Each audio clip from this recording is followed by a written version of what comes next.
Hello friends, welcome to Gyan Academy where DAX formulas meet real interview level challenges. Today we are solving a common yet tricky real world Power BI question, which is how do you calculate top 2 customers per region dynamically using DAX? So here is our dataset. We have three columns, which is region, customer, and sales. The table name is sales over here.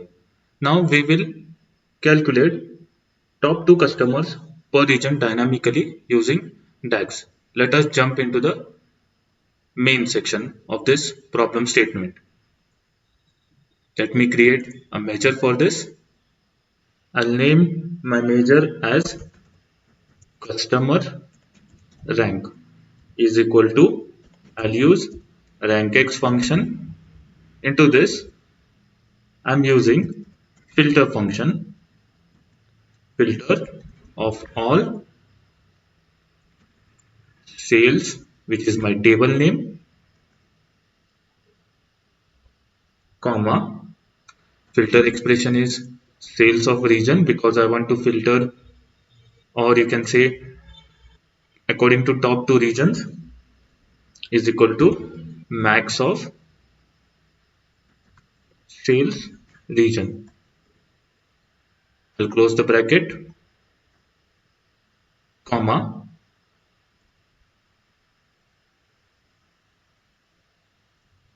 calculate, because I want to calculate the total sales. I'll use a simple expression over here as sum of my sales column. I'll close the brackets and I'll press enter over here. Now let me explain you once again line by line. If you see, I have used the RANKX function. The RANKX function is used to rank each row within a table. Into that I have used filter, and then I have said all cells comma region is equal to max of region. Now this sales what you're seeing is nothing but your table name. You can write directly as region or you can specify in this format also. Both works. Okay. This is the value which ensures that each region is evaluated separately. And then lastly, I'm just summing up our sales column from our sales table because I want total sales. Right? We will evaluate our measure onto the dashboard. Let me put a matrix visual over here. I'll just drop this. Let me zoom in for you.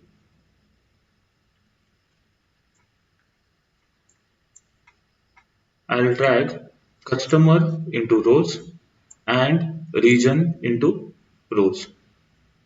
Then sales into values, which is giving me total sales, and what measure we have used, I will drop it over here. So now you can see it has ranked accordingly. So 500 customer A, which is at the top, which is 1, B is 300, which is 2, C is 200, which is 3. Similarly, D is 600, which is 1, E is 550, which is 2, and F is 150, which is 3. Now this has become a dynamic over here. Now you may ask that we have placed the values in such a way that it is showing me in such format. But if you change the values also, it will not change. The measure will work as it is. Now here is a tip for you. Interviewers love these kind of logic based problems because they test not just your DAX skills but your understanding of evaluation context. Always try to explain why are you using filter, RANKX and all in a combination. Thanks for watching. If you found this valuable, hit the like button and subscribe to Gyan Academy. Don't forget to turn on bell icon for more updates into coming days. Drop your questions or interview struggles in the comments. I am here to help. Meet you in the next video. Thank you.